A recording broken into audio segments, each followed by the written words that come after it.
Miss Loretta Young?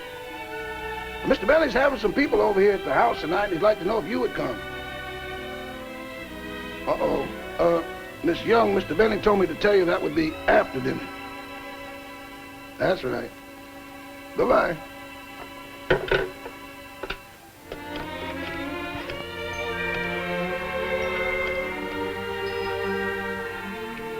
Hello, Miss Irene Dunne? This is Rochester over at Mr. Bentley's house. He'd like to know if you could come over tonight. He told me to be sure to tell you that. Oh, that's right. I forgot. You've been here before. Goodbye. Cigarette, anyone? Thanks, Paul. There aren't any. Oh, that's our Jack. Mm-hmm. Here you are, Bill. Thank you. Well, hello, everybody. Oh, Glad you could come. Everybody comfortable? Yes, sure. Good, good. Cigarette, Jack? Oh, thank you.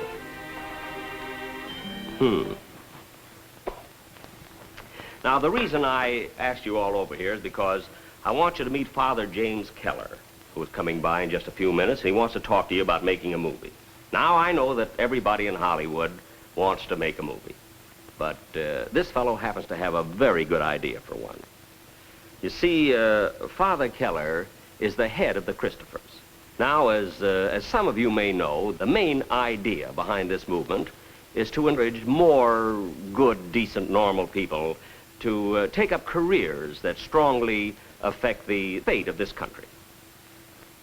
Like education, government, labor management, and in the fields of writing, like newspapers, books, magazines, motion pictures, radio, and television. Now, I know this is a pretty big order, but the Christopher movement has been sweeping the country. So much so that it has reached a point where Father Keller has been able to cover only a small portion of the invitations for talks on the Christophers. And he thinks that a picture explaining the idea would be a good substitute for a talk. I think it's a good idea. Well, I think it's an excellent idea. Father Keller. Oh, hello, Father. Hello, Father.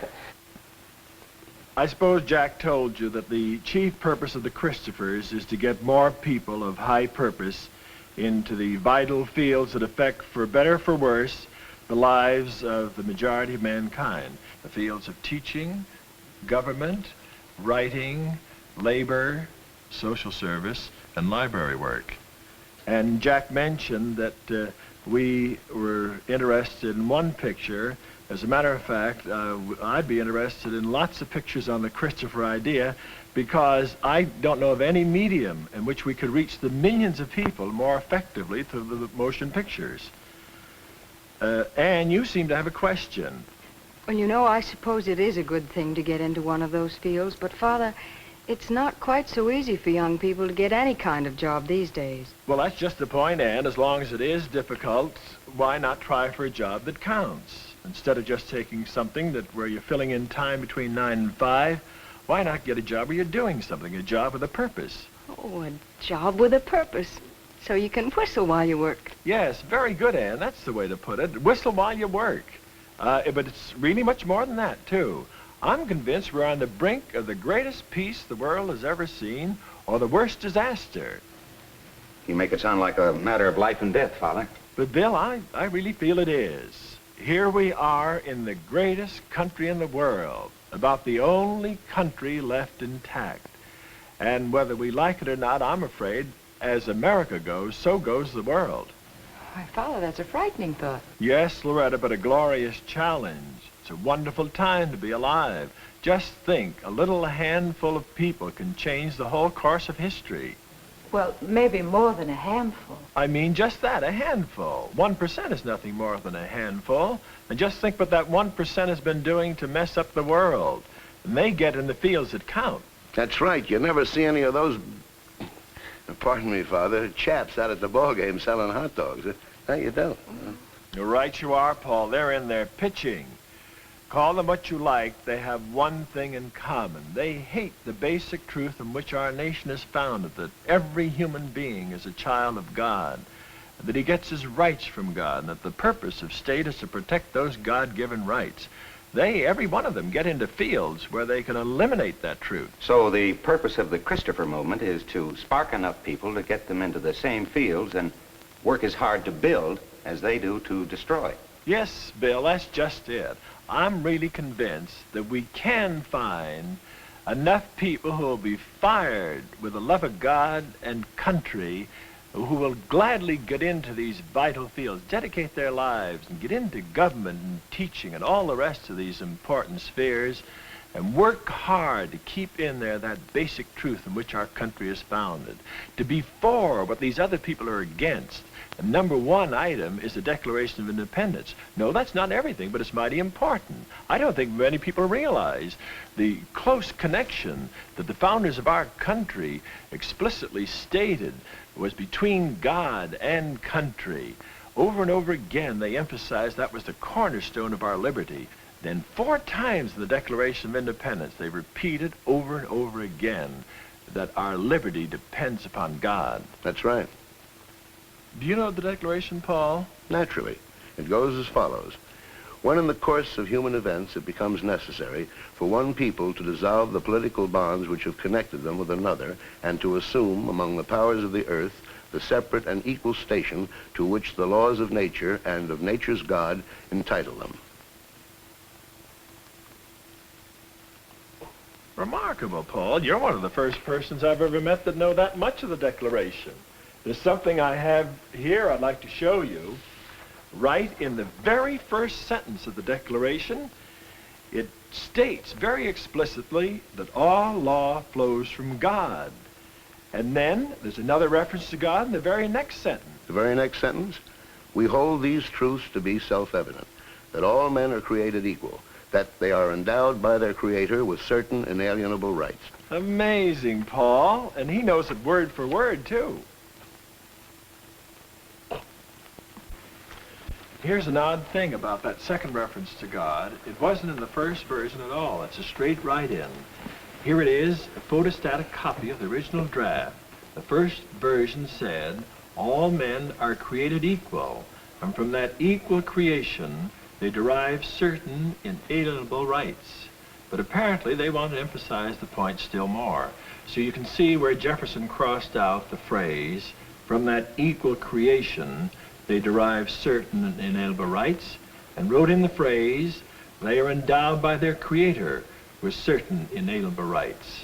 Now that's not the only change that was made in the Declaration. When it was submitted to the first Congress, they made several changes, several deletions, but they insisted on only 2 additions, and both those additions were reference to God, and they're both in the last paragraph. The last paragraph. The last paragraph. We, therefore, the representatives of the United States of America in General Congress assembled, appealing to the Supreme Judge of the world. Very good, Paul. Appealing to the Supreme Judge of the world. That's just the point they want to emphasize. And then again in the last paragraph. And for the support of this declaration with a firm reliance on divine providence. Thanks a million, Paul. You were a big help. No reflection, Paul, but how did you learn all of that? Yeah, I'd like to know, too. Well, the teacher used to keep me in after school a lot. I bet I wrote that in the blackboard 5,000 times. I'll say this for the woman, though. She didn't have me writing cat and dog, or Paul was a bad boy. She must have a lot of that Christopher purpose we've been talking about. You know, that 1%'s a cozy group. All they want to do is tear the heart out of the Declaration. And that's bad enough, Bill, but they're out to do much more than that. They want to destroy the very pursuit of happiness, the whole reason for being, the joy of living that's come down through 20 centuries of Christianity. And for over 3,000 years, the Jews have carried the sublime truth that man is made in the image and likeness of God, that he has an eternal destiny.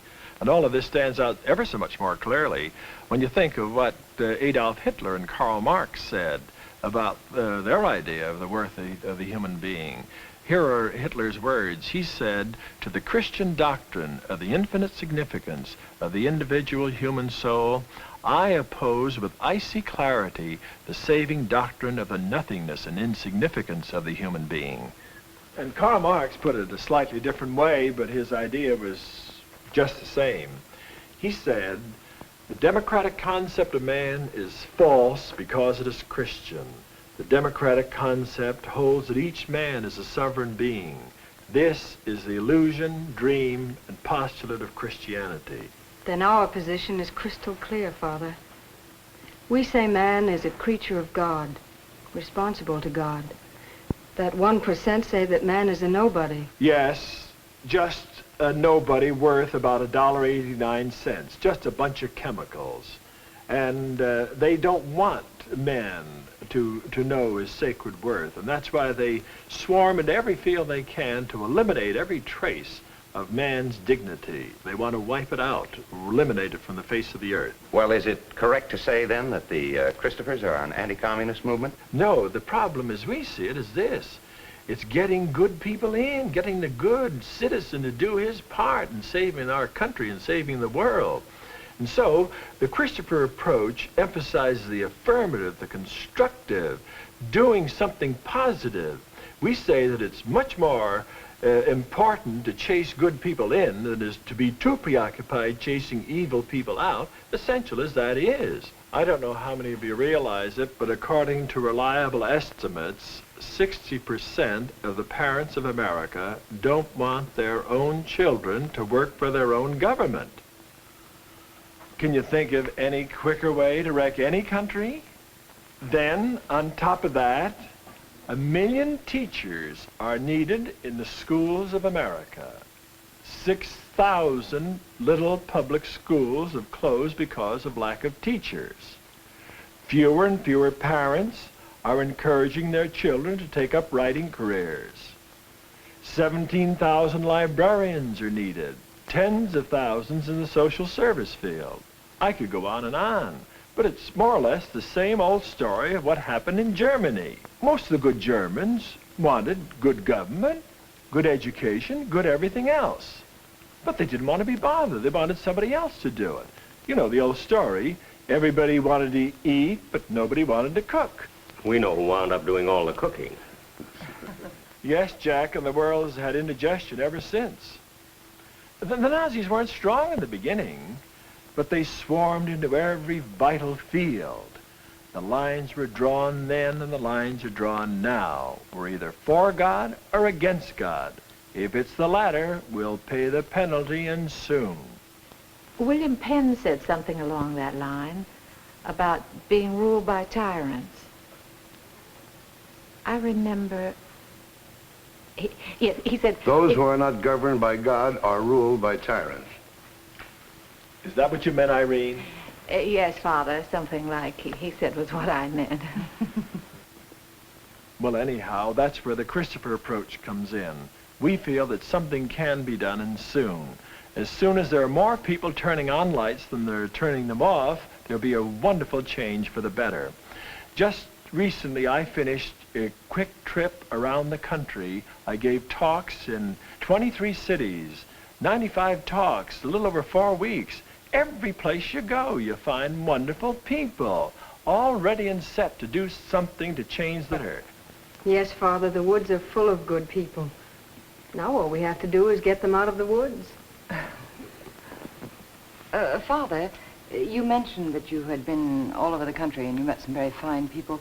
Could you give us an example, for instance, of some constructive thing that has been done? I certainly can, Loretta. I can give you hundreds of them. But here's one that I think will interest you in particular. I was down in Texas not long ago, and I met this 23-year-old Baptist school teacher. She said she'd read an article about the Christophers in a magazine, and the point that she liked best was its emphasis on what little people can do to change the world for the better.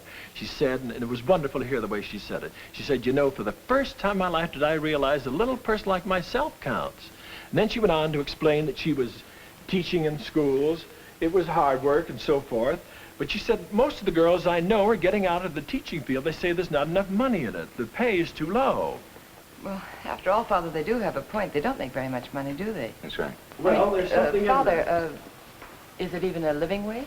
Well, I think for most it is, Loretta. It's a living wage, but for many not. And that's part of our job, to get a better wage for them, too. But this girl had a very fine solution for the present. She said she was going to stay in there teaching.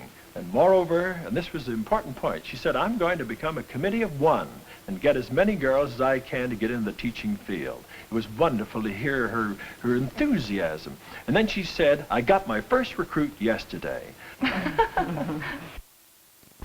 Father, tell them one about the young fellow in the gas station. Oh, yes, there's a nice point to that story, Jack.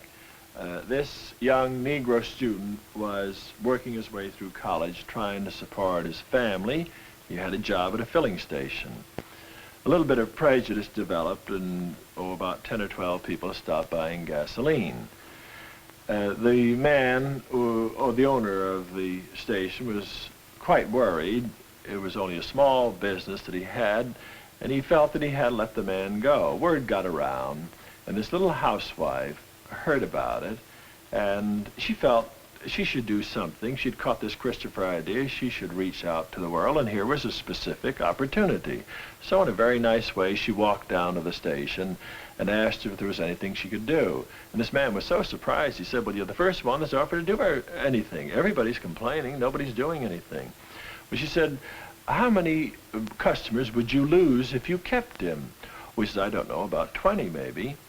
She said, if I go out and get you 20 new customers, will you keep him? He said, I certainly will. She went out and got 25 new customers. One of the big magazines picked up the story and carried it to at least 15 million readers. I dare say that maybe 1 million people have done things through her example. She wanted to reach the world. Well, she did reach the world. Father, I read a story in Reader's Digest about that Russian school teacher, Madame Kosenkina, wasn't that her name? Now, wasn't that in some way connected with the Christophers? I think that's an ideal story to illustrate what one little person can do. Some time ago, I talked with a young couple who live on a farm in Connecticut about the Christopher idea. This young couple have a wonderful farm, 6 children and 64 cows. And when I talked about the Christophers to this lady, she said, listen, we got enough to do right here. And furthermore, we're buried off here in the middle of Connecticut. And I said to her, I said, well, I don't care whether you're buried in the middle of Alaska. You can still do something to help the world. The world needs people like you. Well, I thought I'd hear nothing about it. 6 months later, she was sitting at breakfast with her husband and read in the morning paper about this Madame Kosenkina, the Russian school teacher who'd been taken a prisoner. I imagine 100 million people read about it and said, isn't that too bad? And then turned to the want ads or something like that. You know the old story. She turned to her husband. She says, Dan, we can't allow a thing like this to happen in our country. Let's do something about it.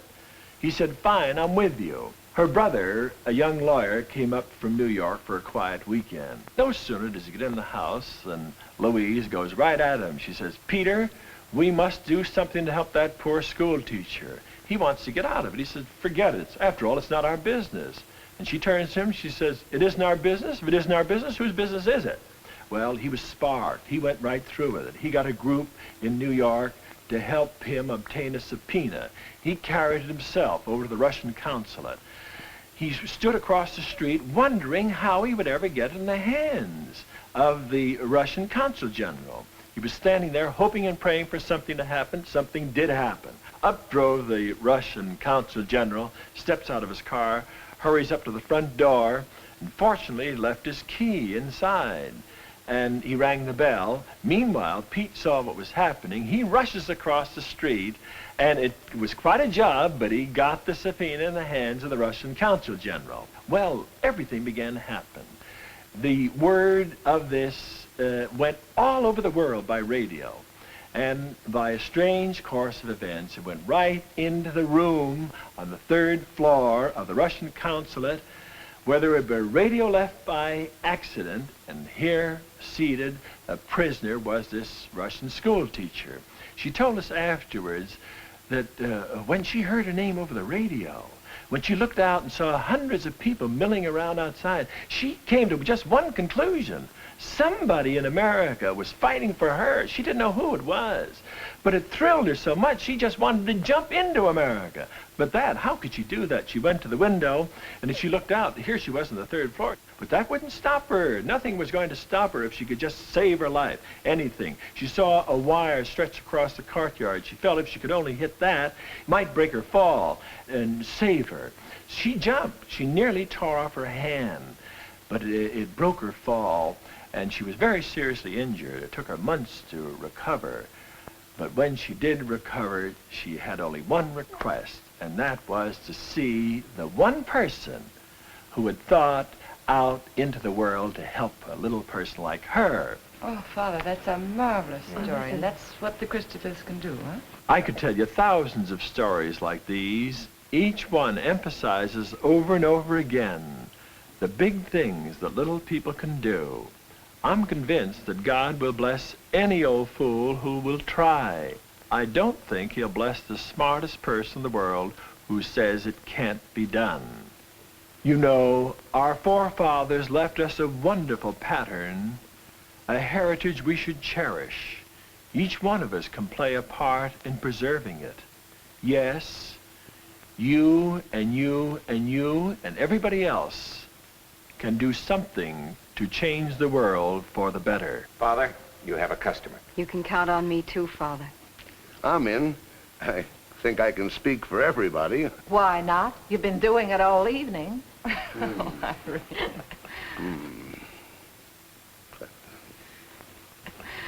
Father, I think what Paul means is that you don't have to take a vote. You can have a boost from all of us here. Because I really believe that everybody here is thrilled with the idea that all over the country there are people simple enough and wise enough to know that if you don't belong to the human family, you don't belong to anything. Well, in other words, if you don't stand for something, you'll fall for anything. That's right, Loretta. Very true. Father Keller, there's a couple of songwriters here wrote a song they thought maybe you could use. Their names are Johnny Burke and Jimmy Van Heusen. You remember them? They wrote that song, Would You Rather Swing on a Star, Carry Moonbeams Home in a Jar, Johnny Burke and Jimmy Van Heusen. Hello, Father. Hello, Johnny, Jimmy. Hello, Jack? Father. Oh, yes. They brought a fellow along with them that said he'd like to sing it. Claims he's a baritone. I didn't get his last name, but his first name is Bing. Oh, hello, Father. Hello, Bing. Well, a lot of major league talent you have here, huh? Well, good evening, Father. Good evening, Bing. Hi, Welcome to Jack. come. Hello, Bing. Say, Jack, the boys here have written a song that they think more or less suits Father Keller's purpose. Oh, then you know his work. Oh, certainly. Good, good. Say, did Father Keller tell you about the Declaration of Independence and the pains our forefathers went to in writing this beautiful document? Yes, he did, Jack. In fact, that was sort of the inspiration for the song. I hope it fits, Father. In any case, here it is. The dream I'm building is early American. Something that won't go out of style. It makes you feel that life's worth living the way they must have felt that first Thanksgiving.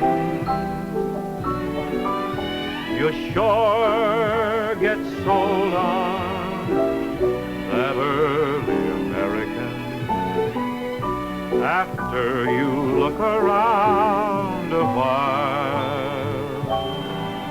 So I'm building a dream for someone who likes early American.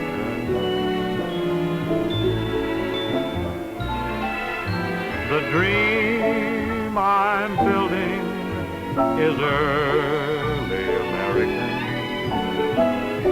Something that won't go out of style. It makes you feel that life's worth living the way they must have felt that first Thanksgiving. You sure get sold on this early American after you look around a while. So I'm building a dream for someone who likes early American.